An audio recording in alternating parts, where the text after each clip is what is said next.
9장 1절부터 13절 본문을 통해 주의 은총 받을 자여라 라는 제목으로 하나님의 말씀을 증거하겠습니다. 오늘 설교 제목은 이 복음성가의 제목이기도 합니다. 여기에 모인 우리 주의 은총 받을 자여라 라는 그러한 가사죠. 은총이라는 단어는 옛 표현이고 요즘 쓰는 단어로는 은혜입니다. 우리 자녀들 이름 중에, 딸들의 이름 중에 은혜라는 이름이 많죠. 우리 집사님 가정에도 은혜가 있고, 우리 자매 중에 한 명도 그레이스라고 이름이 있습니다. 참 좋은 이름 같습니다. 만약에 우리 교회 이름이 제일 한인 장로교회, 참 멋있습니다. 뭐든지 제일일 수 있죠. 만약에 다른 이름이 우리에게 주어진다면 저는 은혜교회라고 하면 참 좋을 것 같습니다. 그만큼 은혜라는 단어는 우리의 인생에서, 우리의 신앙 여정에서 매우 중요한 단어입니다. 여러 종교가 있지만 어느 종교에도 없는 단어가 이 은혜라는 단어입니다. 그런데 우리가 이 신앙생활하면서 이 내가 그러한 오늘 설교 제목처럼 주님이 우리에게 베풀어 주신 은혜를 받을 자격이 있는 사람이라는 사실을 우리가 믿으면서 살아야 합니다. 우리 한번 따라서 해보겠습니다. 나는 하나님의 은혜를 받을 자격이 있습니다. 네. 왜 그렇습니까? 우리 주 예수 그리스도께서 하나밖에 없는 자신의 생명을 내어놓으셔서 나를 구원하셨기 때문에, 내가 어떤 자격이 있어서가 아니라 그 예수 그리스도의 공로로, 그분의 십자가의 공로로, 그분의 거룩한 보혈로 우리가 하나님의 은혜를 받을 자격이 있는 것입니다. 오늘 설교 본문에 나오는 주인공은 역시 이 다윗입니다. 이 다윗이 사실 이스라엘의 왕이 될 만한 자격이 있었던 사람은 아닙니다. 그의 직업이 무엇이었습니까? 목동입니다. 여러분, 목동은 어떤 사람이 할까요? 많이 배운 사람이 할까요? 많은 재산이 있는 사람이 할까요? 그렇지 않습니다. 이 목동은 자기가 기르는 양의 주인이 아니었습니다. 돈이 많은 사람이 양을 어떤 사람에게 맡기는데 그 사람이 목동인 겁니다. 그러니까 그는 재산도 없고 배운 것도 없고 그런 사람이었습니다. 다윗은 이 아버지에게 인정받지 못했습니다. 형들에게도 인정받지 못한 사람이었습니다. 그래서 너는 양이나 쳐라, 양이나 치는 인생을 살아라 라고 하는 그러한 사람이었습니다. 근데 하나님께서 그 다윗을 이 이스라엘의 왕으로 삼아 주신 것입니다. 자격이 없는 다윗을 왕으로 삼아 주신 것이 하나님의 은혜인 겁니다. 그런데 이 다윗에게는 다른 자격은 없었지만 한 가지 귀한 성품이 있었습니다. 그것은 뭐냐면 그의 양치는 일과 관련이 있었는데요. 이 양을 치다가 보면 뭐가 가장 어렵겠습니까? 갑자기 양을 이렇게 잡아먹으려고 하는 늑대나 이 사자 같은 맹수가 올 때인 겁니다. 만약에 여러분들이 아무도 없는 들판에서 양을 치고 있는데 그 늑대나 이 호랑이가 사자가 나타나서 양을 물려고 하면 여러분들 어떻게 하시겠습니까? 나무 뒤로 숨거나 바위 뒤로 숨거나 뭐 이렇게 할 겁니다. 아니면 마을로 가서 사람들 데려와야겠지 하는 겁니다. 근데 다윗은 어떻게 한 겁니까? 늑대나 사자가 오면 달려들어서 이 양을 이렇게 물려고 하는 사자나 늑대에게 달려들어서 그 수염을 잡고 싸워서 그 양을 구해냈다고 하는 겁니다. 여러분, 사실 그렇게까지 할 필요가 있을까요? 양 한 마리 구하려다가 내가 다치거나 목숨을 잃으면 그건 얼마나 손해가 되는 일입니까? 지혜로운 일이 아니죠. 그러나 양의 입장에서는 어떻겠습니까? 자기의 생명이 왔다 갔다 하는 겁니다. 그 양치기인 목동이 다윗이 그냥 자기를 잘 돌봐주기만 하고 마실 물과 이 뜯어먹을 풀이 있는 곳으로만 데려다 주는 것도 감사한 일인데, 이 사자나 늑대가 나타났을 때 자기 목숨을 구하기 위해서 이렇게 싸우는 이 다윗을 보면서 무엇을 깨닫겠습니까? 다윗은 우리에게 은혜를 베풀어 주는 사람이다 라는 것을 경험할 수 있는 것입니다. 그래서 다윗은 자기에게 맡겨진 일 이상으로, 그 책임 이상으로 자기의 목숨을 걸고 나가서 싸우는 은혜를 베푸는 사람이었습니다. 다윗하면 우리에게 떠오르는 또 유명한 이야기가 있죠. 골리앗과의 싸움입니다. 많은 이스라엘 군사들이 벌벌벌 떨고 있는 그 상황 가운데 다윗은 견디지 못했습니다. 일개 목동에 불과한 그가 아주 위대하고 용맹스러운 군사들도 감당하지 못하는 그 일을 다윗과 싸우는 그 일을 감당하러 가는 것입니다. 그에게는 그런 책임이 없었습니다. 그런 사명도 없었습니다. 하지만 다윗은 그 이스라엘 백성들을 사랑하는 마음을, 자기 조국을 사랑하는 마음에서 목숨을 걸고 싸워서 나가는 은혜를 베푸는 그런 사람이었던 것입니다. 여러분, 기독교의 핵심은 은혜라고 그랬습니다. 예수 그리스도가 우리를 위해 십자가에 죽으신 것도 자격도 없고 그런 가치가 없는 우리에게 베푸신 하나님의 은혜라고 했습니다. 그런 은혜를 체험하는 사람이라면 우리도 역시 그런 은혜를 다른 사람에게 베풀 수 있어야 하는 것입니다. 오늘 본문을 보면 다윗이 또 그런 은혜를 베푸는 장면이 나옵니다. 1절 말씀을 우리 함께 읽도록 하겠습니다. 다윗이 이르되 사울의 집에 아직도 남은 사람이 있느냐? 내가 요나단으로 말미암아 그 사람에게 은총을 베풀리라 하니라. 다윗이 누구를 찾고 있습니까? 사울 가문에 남은 사람이 있느냐, 살아남은 사람이 있느냐라고 묻는 겁니다. 현직 왕이 이 전직 왕의 가문에 남은 사람을 찾는 이유는 무엇이겠습니까? 요즘 한국이 참 시끄럽죠. 바로 전직 대통령이 이미 감옥에 가서 몇십 년의 구형을 받았는데 또 전직 대통령의 비리가 드러나서 그렇게 돈이 많은데도 100억 가까이 뇌물을 받았다고 해서 또 처벌하려고 합니다. 그래서 한쪽에서는 아주 이번에 정말 정의를 바로 세워야 한다 이런 주장을 하시는 분도 있고, 그거 너무나 지나치지 않느냐, 이제 좀 과거는 있고 우리나라가 좀 경제도 잘 활성화되고 또 이렇게 남북관계 문제도 있으니까 좀 잘 나가자 이런 주장을 하는 분도 있습니다. 정치적으로 견해가 다를 수도 있습니다. 그런데 다윗의 이야기를 보면 이 사울 왕과 전직 왕가는 그냥 전직 왕가가 아니었습니다. 어떤 집안이었습니까? 다윗을 죽이려고 하는 그런 집안이었습니다. 다윗을 늘 괴롭히고 힘들게 하는 그런 가문이었습니다. 그럼에도 그런 상황 가운데서 이 사울의 집안에 남은 사람이 있느냐고 물어본다면 사람들은 무엇 때문이라고 생각하겠습니까? 이제 다윗 왕이 권력을 잡으니까 이 전직 왕가에 대해서 본때를 보여주고 더 이상 반역이나 어떤 자기를 괴롭히는 일을 없게 하려나 보다라고 생각했을지 모릅니다. 그런데 1절 말씀 끝부분을 보면 그 사람에게 무엇을 베풀리라 라고 말하고 있습니까? 은총을 베풀리라. 은총이란 단어는 요즘 쓰는 단어로는 무엇이라고 그랬습니까? 은혜라고 그랬습니다. 은혜를 베풀리라 라고 말하는 것입니다. 다윗은 그런데 그 은혜를 베푸는 이유가 무엇입니까? 누구로 말미암아 그 사람에게 은총을 베풀리라 라고 다윗이 말합니까? 요나단으로 말미암아 내가 그에게 은총을 베풀리라. 요나단이 다윗에게 어떻게 했습니까?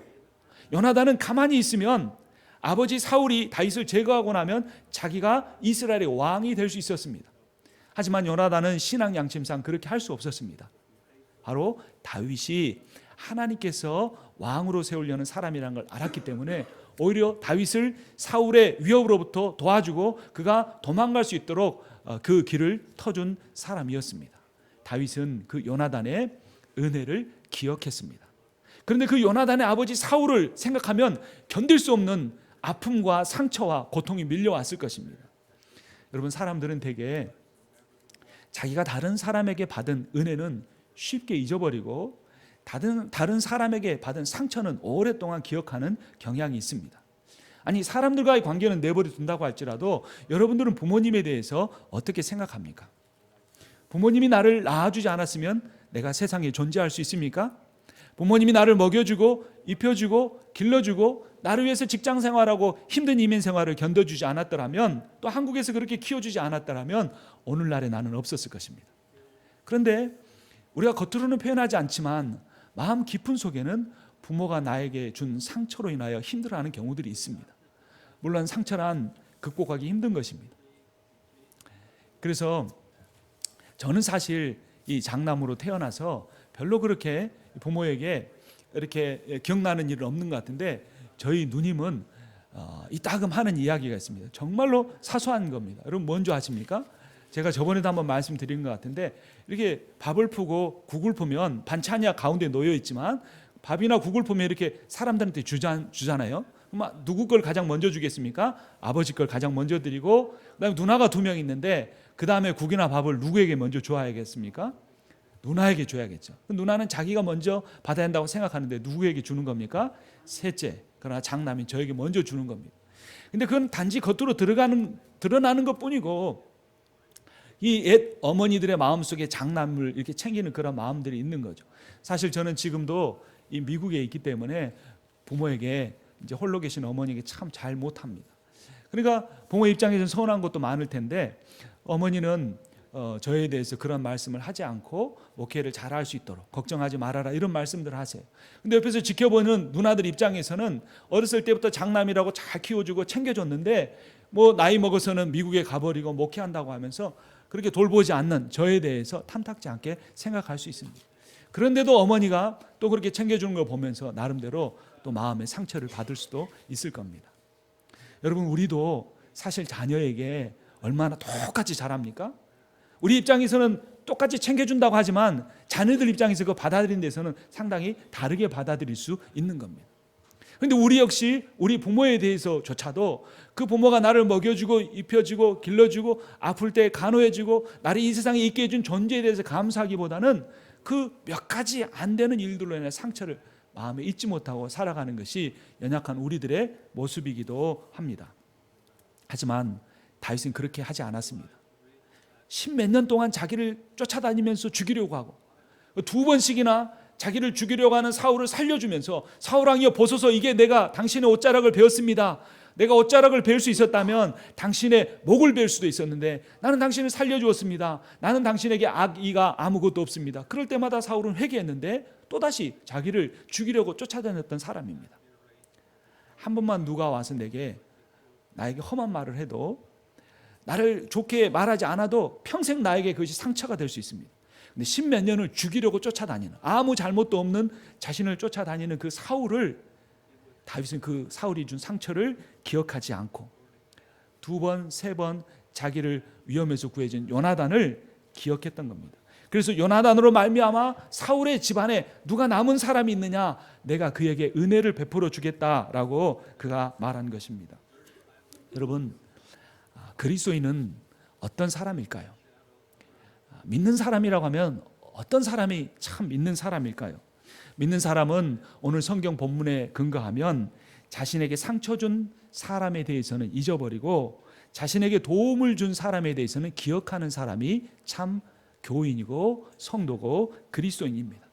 한 사람에 대해서도 그 사람이 나에게 준 상처나 아픔은 잊어버리려고 애를 쓰고 그 사람이 나에게 잘해준 것만 기억하려고 하는 그런 사람이 참된 그리스도인이라고 할 수 있는 것입니다.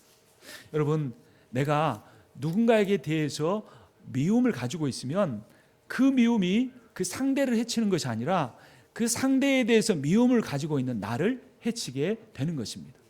그래서 나에게 가장 잘해주는 것이 무엇이냐면 나를 행복하게 해주고 내 마음을 평안하게 해줄 수 있는 것이 무엇이냐면 나에게 상처 주고 아픔을 준 사람을 잊어버리고 나에게 잘해주고 나에게 선대한 일에 대해서는 기억하고 그 은혜를 갚으려고 하는 삶이 가장 지혜로운 사람인 것입니다. 여러분, 사랑을 받는 사람도 복된 사람이지만 사랑을 받는 사람보다 더 복된 사람은 어떤 사람이겠습니까? 그 사랑을 주는 사람입니다. 그 사랑을 베푸는 사람이 더 많이 베풀고 그 사랑이 갔다가 다시 나에게 결국은 돌아올 것이지만 이미 베풀 때 내게 기쁨이 있고 내게 상처의 치유가 있고 회복이 있고 내가 안에 성령이 충만해지는 역사를 경험할 수 있게 되는 것입니다. 여러분, 우리 한국 교회사가 매우 짧은데요. 그 짧은 한국 교회사 가운데 사랑의 원자탄이라는 별명을 갖고 계신 분이 계십니다. 누구신가요? 손양원 목사님입니다. 여러분, 폭탄 중에 제일 큰 폭탄이 원자탄이죠. 근데 그게 무기로서 원자탄이 아니라 어떤 원자탄이라고요? 사랑의 원자탄이라는 겁니다. 그 원자탄이 터지면은 미움도 다 없어져 버리고 상처도 없어져 버리고 아픔도 다 없어지게 만드는 사랑의 원자탄이 손양원 목사님입니다. 그 목사님은 자신의 2 아들을 죽인 원수를 용서한 분입니다.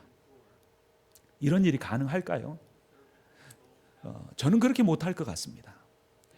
내 아들을 힘들게 하기만 했어도 내 아들의 인생을 가로막기만 했어도 용서하기 힘들 것 같습니다.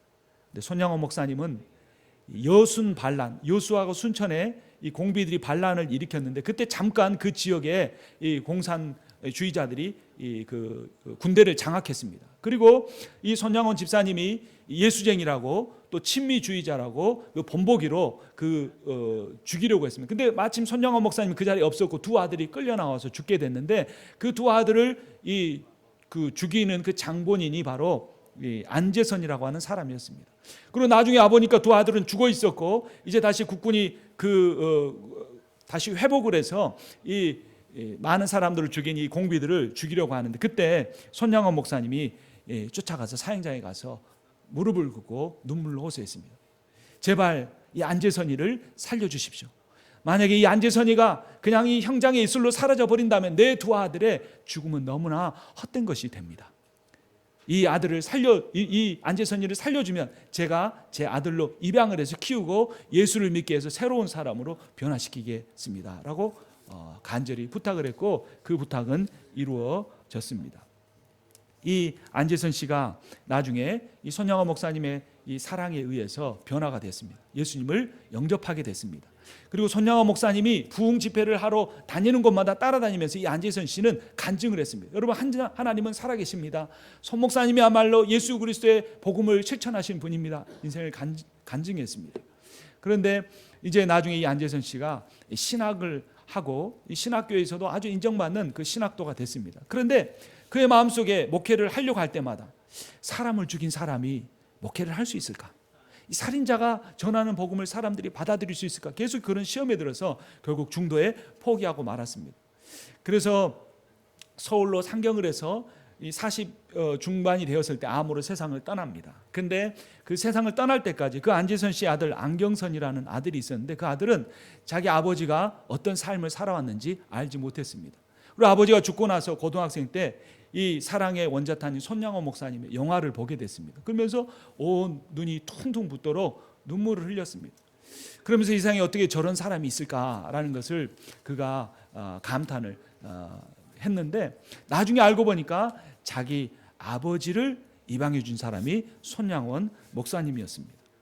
그리고 그는 그때서야 그 아버지가 죽기 전에 했던 유언이 생각났습니다. 그 아버지가 한 유언은 경선아, 네가 목사가 되어라 라는 것이었습니다.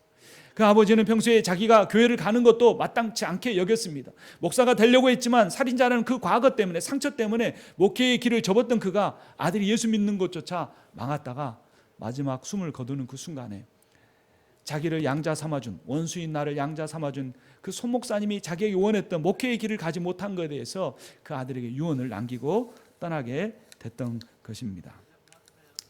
나중에 이 손양원 목사님의 일대기에 대한 책이 나왔는데 그때 그 손 목사님이 이런 고백을 했다고 합니다.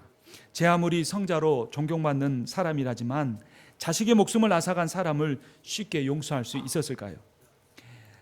내가 재선이와 마주 앉아 밥을 먹을 때는 마치 돌멩이가 내 목구멍으로 삼켜지는 것 같은 그러한 마음의 고통이 있었습니다 라고 했다는 것입니다. 하지만 주변에서 그 손 목사님의 삶을 살펴본 사람들의 한결같은 증언에 의하면 그 손 목사님은 늘 그 안재선 씨 앞에서는 의연한 모습을 보였고 늘 그에게 그렇게 말했습니다. 안재선 씨가 괴로워할 때마다 너의 실수를 나는 벌써 용서했다. 아니 이미 하나님께서 너를 용서하셨다. 힘을 내라 라는 그런 말을 했다고 하는 것입니다.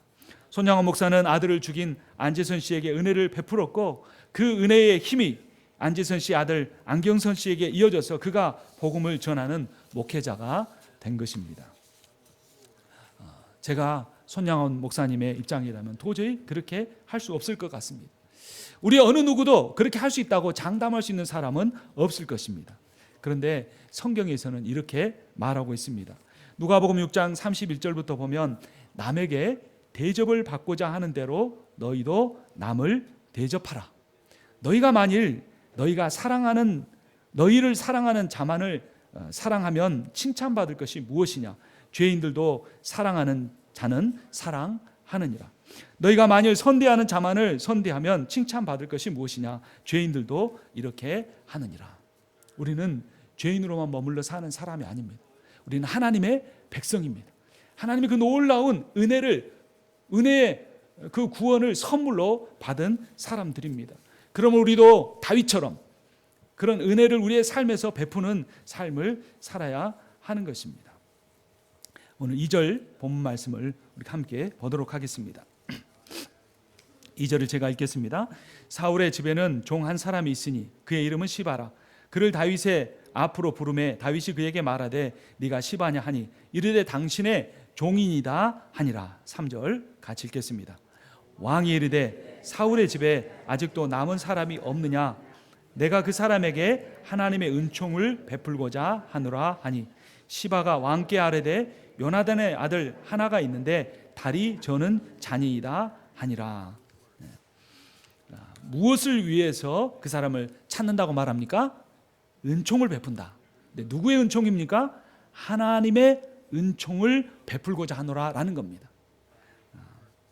그런데 그 시바가 한 사람을 소개합니다. 그는 무비보셋인데 이름은 말하지 않습니다. 그 이름이 알려지지 않을 정도는 그는 무력한 인생을 살았습니다. 그리고 그는 어떤 형편 가운데 있었습니까? 다리 저는 사람이었습니다. 불구자였던 것입니다. 멸망해버린 한 가문의 사람, 이름도 알려지지 않는 사람, 두 다리가 불구가 되어버린 사람, 정말로 이 무비보셋이라는 인생은 아무런 가치도 없고 아무런 기쁨도 없고 아무런 소망도 없는 인생처럼 보입니다. 그런데 다윗이 그 무비보셋의 인생에 큰 은혜를 베풉니다. 그래서 결국 다윗이 이 무비보셋을 시바를 통해 데려오게 되는데 6절 말씀 우리 함께 보겠습니다. 제가 읽겠습니다. 사울의 손자 요나단의 아들 무비보셋이 당신의 다윗에게 나와 그 앞에 엎드려 절하매 다윗이 이르되 무비보셋이여 하니 그가 이르기를 보소서 당신의 종이니이다. 이 무비보셋이 다윗 앞에서 자기를 누구라고 표현합니까? 종이다 라고 말합니다. 그때 무비보셋의 마음이 어땠을까요? 이제 나는 죽었구나. 내가 평생 마음을 졸이며 살았는데 어떻게 하면 다윗의 눈에 띄지 않을까 하면서 인생을 살았는데 이제 나는 죽었구나 라고 하면서 벌벌벌 떠는 마음으로 다윗 앞에 나갔을 겁니다. 그러니까 머리를 땅에 조아리면서 나는 당신의 종입니다 라고 말하고 있는 것입니다. 그런데 이 다윗이 그에게 큰 은혜를 베풀어 줍니다. 7절 말씀 우리가 함께 읽도록 하겠습니다. 다윗이 그에게 이르되 무서워하지 말라. 내가 반드시 내 아버지 요나단으로 말미암아 내게 은총을 베풀리라. 내가 내 할아버지 사울의 모든 밭을 다 내게 도로 주겠고 또 너는 항상 내 상에서 떡을 먹을지니라 하니. 아멘. 그냥 살려주는 것만 해도 얼마나 감사하겠습니까? 그런데 무엇을 돌려줍니까? 사울왕의 모든 땅과 모든 재산을 다 돌려주겠다고 하는 겁니다. 근데 그것만이 아닙니다. 누구의 상에서 먹게 해주겠다고 말합니까? 다윗의 상에서 먹게 해주겠다는 겁니다. 마치 손양원 목사님이 자신의 두 아들을 죽인 그 안재선 씨를 자기의 양자로 받아들이고 매일 같이 이 식탁을 같이 한 것처럼 이 다윗도 자신의 원수였던 사울의 손자인 무비보셋을 자기의 식탁에서 먹게 하는 것입니다. 왕의 식탁에서 먹는다는 것은 대단한 특권을 의미합니다. 그리고 이 사람은 왕이 보호해주는 사람이기 때문에 누구든지 왕의 식탁에서 먹는 자를 건드리거나 해하면 그는 큰 벌을 받게 되는 것입니다.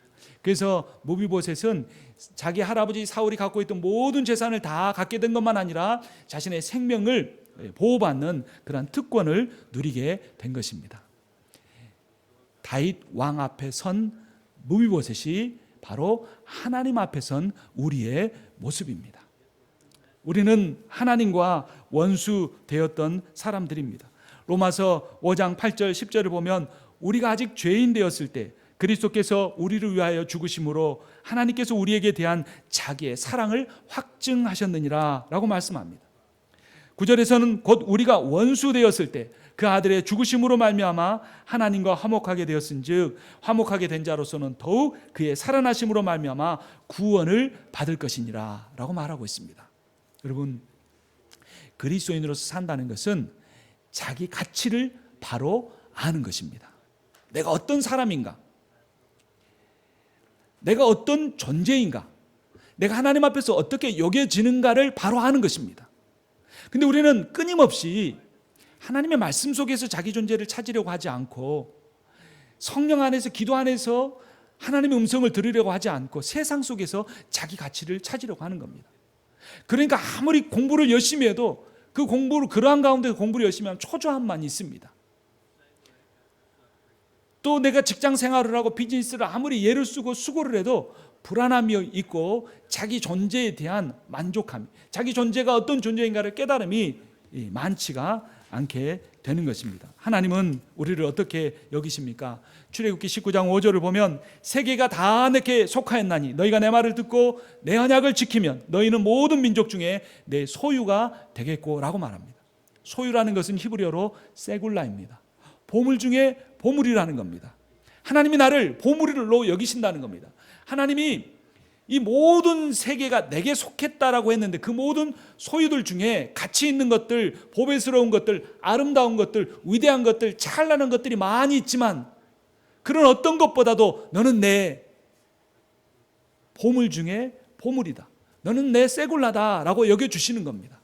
그러한 자기 존재감 있는 사람, 그런 자기가 가치 있는 사람, 내가 주님의 은총을 받을 자격 있는 사람이라고 여기는 사람은 인생을 살아갈 때 열심히 공부해도 그 공부하는 목적과 의미가 달라지는 겁니다. 돈을 보고 직장 생활을 해도 그것의 의미가 달라지는 겁니다. 유명한 과학자요, 유명한 철학자요, 아주 신실한 신앙인이었던 파스칼은 그런 말을 했습니다. 사람의 심연에는, 사람의 마음에는 하나님이 창조해 놓으신 공간이 있는데 이 공간은 우주보다도 더 넓고 더 깊다라고 했습니다. 근데 이 심연은 오직 하나님이 주시는 그 사랑, 하나님이 주신 은혜로만 채워줄 수 있다라고 말을 했습니다. 왜 사람들은 이렇게 물질에 집착하며 살까요? 왜 사람들이 이렇게 다른 사람의 인정에 목마르면서 살까요? 왜 사람은 이미 하나님이 나를 사랑하신다는 사실을 믿지 못하고 그렇게 살아갈까요? 그것은 다 우리의 이 영혼에, 우리의 마음에 깊은 심연이 있기 때문입니다. 여러분, 바다에 돌 몇 개를 던져서, 아니 큰 바위돌을 넣어서 그 바닷물을 넘치게 할 수가 있습니까? 여러분, 이 우주에 어떤 것을 내가 채우고 채운들 그 우주가 무엇으로 채워줄 수가 있겠습니까? 그렇지 않습니다. 오직 우리 마음속에 있는 그 심연의 공간도 오직 하나님의 사랑으로만, 하나님의 은총으로만 채워줄 수 있는 겁니다. 그런데 그것이 하나님의 사랑으로, 하나님의 은혜로 나를 보물 중에 보물로 여기시는 그 하나님의 마음으로 채워질 때 우리는 자신감을 갖게 됩니다. 우리는 더 하나님이 주신 능력을 예수 안에서 회복할 수가 있게 되는 것입니다.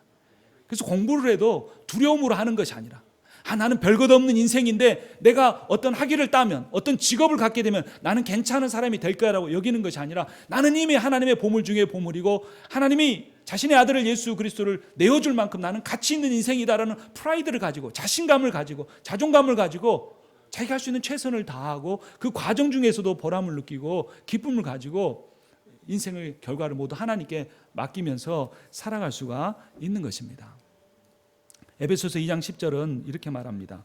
우리는 그가 만드신 바라, 그리스도 예수 안에서 선하는 일을 위하여 지으심을 받은 자니 이 일은 하나님이 전에 예비하사 우리로 그 가운데서 행하게 하려 하심이라 라고 말합니다.